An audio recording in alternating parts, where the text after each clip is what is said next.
నమస్తే, welcome to ANN news.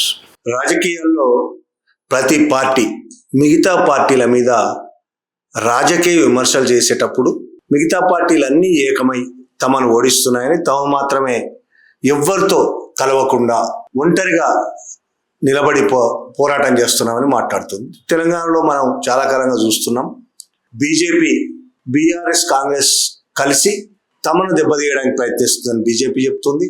Congress, BJP కలిసి తమను దెబ్బతీయడానికి ప్రయత్నిస్తున్నాయని బీఆర్ఎస్ చెప్తోంది. బీజేపీ, బీఆర్ఎస్ కలిసి తమను దెబ్బతీయడానికి ప్రయత్నం చేస్తారని కాంగ్రెస్ చెప్తోంది.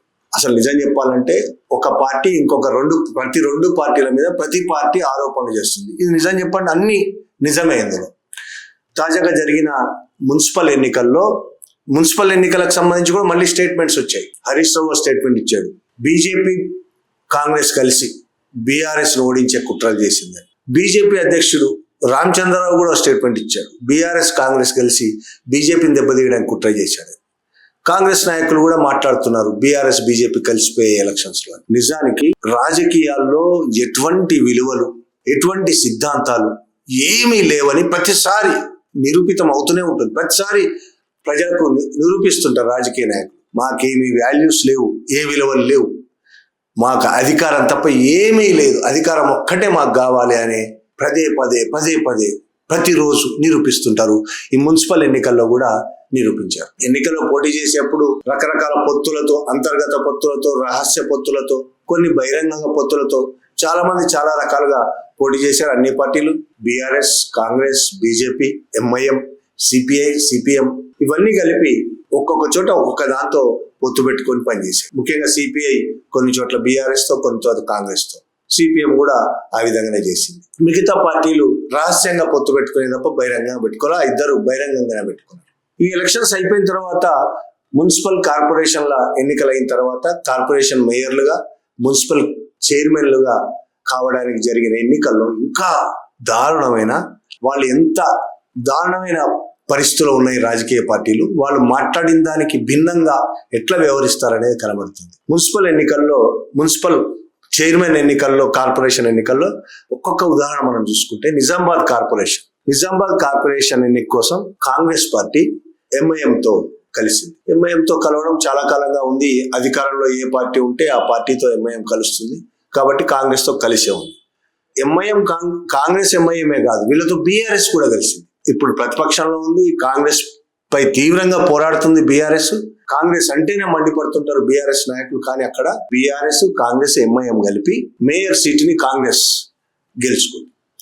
కామారెడ్డి మున్సిపాలిటీలో కాంగ్రెస్ పార్టీ, బీఆర్ఎస్ కలిసి ఈ విధంగానే కాంగ్రెస్ కౌన్సిలర్లు, బీఆర్ఎస్ కౌన్సిలర్ కాంగ్రెస్ సపోర్ట్ చేయడంతో అక్కడ చైర్మన్ గా కాంగ్రెస్ ఎన్నికయ్యారు. అన్ని చోట్ల రంగారెడ్డి జిల్లా ఆమనగల్ మున్సిపాలిటీలో బీఆర్ఎస్ తరఫున గెలిచిన ఒక కౌన్సిలర్ రాత్రి కల్లా కాంగ్రెస్ లో చేరి ఆ తర్వాత ఆయనే కాంగ్రెస్ తరఫున చైర్మన్ గా ఎన్నికయ్యాడు. ఇది పార్టీలు మారడానికి సంబంధించి. కానీ ఆయన ఎన్నికవడానికి, కాంగ్రెస్ చైర్మన్ ఎన్నిక కావడానికి మద్దతు ఇచ్చింది ఎవరు? బీజేపీ. అటు కాంగ్రెస్, బీజేపీ రెండు కలిపి కాంగ్రెస్ చైర్మన్ ఎన్నుకున్నారు. మేడ్చల్ మల్కాజిగిరి జిల్లాలోని అలియాబాద్ లో కాంగ్రెస్, బీజేపీ ఒక ఒప్పందానికి వచ్చి పదవులు పంచుకుంది. మేడ్చల్ జిల్లా ఎల్లంపేట మున్సిపాలిటీలో కూడా బీఆర్ఎస్, బీజేపీ కలిసి mayor, municipal chairman, vice chairman పంచుకున్నాయి. సంగారెడ్డి జిల్లా ఇస్నాపూర్లో బీజేపీ ఎంపీ రఘునందన్ రావు, తన ఎక్స్ఎఫ్ఎస్ఓ మెంబర్, అక్కడ బీఆర్ఎస్ గెలుపు కోసం ఆయన ఓటేశాడు. బీఆర్ఎస్ మున్సిపాలిటీ చైర్మన్ గా బీఆర్ఎస్ పార్టీ అతను గెలవాలని రఘునందన్ స్వయంగా బీఆర్ఎస్ ఓటేశాడు. బీజేపీ ఎంపీ ఉమ్మడి మెదక్ జిల్లాలోని నర్సాపూర్లో అదే బీజేపీ మద్దతుతో కాంగ్రెస్ చైర్మన్ పదవి దక్కించుకుంది. ఇక ఉమ్మడి కరీంనగర్ జిల్లాలో కూడా రాయకల్ మున్సిపాలిటీలో కాంగ్రెస్ మద్దతుతో బీఆర్ఎస్ చైర్మన్ అయ్యింది. మెట్పల్లిలో బీజేపీ అభ్యర్థి మద్దతుతో కాంగ్రెస్ చైర్మన్ అయ్యాడు.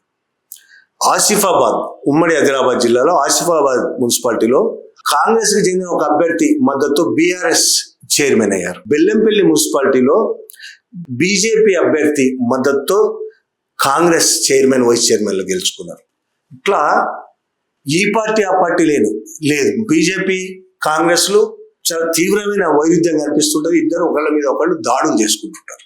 ఒకళ్ళ మీద ఒకళ్ళు సిద్ధాంతపరమైన దాడులు. సిద్ధాంతపరంగా కూడా ఒక లౌకికవాదం, ఒకటి మతవాదం, పూర్తిగా ఏమాత్రం సరిపోయి. బీఆర్ఎస్ కాంగ్రెస్ కూడా అలాగే తీవ్రమైనగా పోరాడుతుంది. తెలంగాణలో ఆ రెండింటికి మధ్యనే ప్రధానమైన పోటీ. శత్రువులాగానే ఉంటారు ఈ పార్టీలు. కానీ వీళ్ళందరూ అధికారం కోసం ఒకటవడం. వీళ్ళే కాదు, ఎంఐఎం కూడా వీళ్ళతో కలిసిపోవడం. ఎంఐఎం బీజేపీ కలిసిన ఎక్కడైనా చూశారు మీరు? సరే, తెలంగాణలో ఎక్కడ బీజేపీ ఎంఐఎం కలిసి మేయర్ పదవి సంపాదించుకున్నట్టు లేదు, కానీ అది కూడా జరుగుతుంది. మహారాష్ట్రలో అమరావతి కార్పొరేషన్లో ఎంఐఎం మద్దతుతో, ఎంఐఎం కార్పొరేటర్ల మద్దతుతో బీజేపీ అభ్యర్థి మేయర్ అయ్యాడు. సో భారతదేశంలో ఏ పార్టీకైనా ఒక సిద్ధాంతము, వాల్యూస్ అని ఉన్నాయా లేవా అనేది మనకు దీన్ని చూస్తే అర్థమవుతుంది. వాళ్ళు మాట్లాడే సిద్ధాంతాలు వాళ్ళు నమ్మరు, వాళ్ళు చెప్తున్న విలువలను వాళ్ళు నమ్మరు, వాళ్ళు పాటించరు. ప్రజల కోసమే సిద్ధాంతాలు చెప్తారు, ప్రజల కోసమే విలువలు చెప్తారు తప్ప ఎటువంటి పరిస్థితుల్లో వాళ్ళ దగ్గరికి వచ్చేసరికి వాళ్ళకు ఒకే ఒక సిద్ధాంతం, ఒకే ఒక విలువ, అది అధికారం.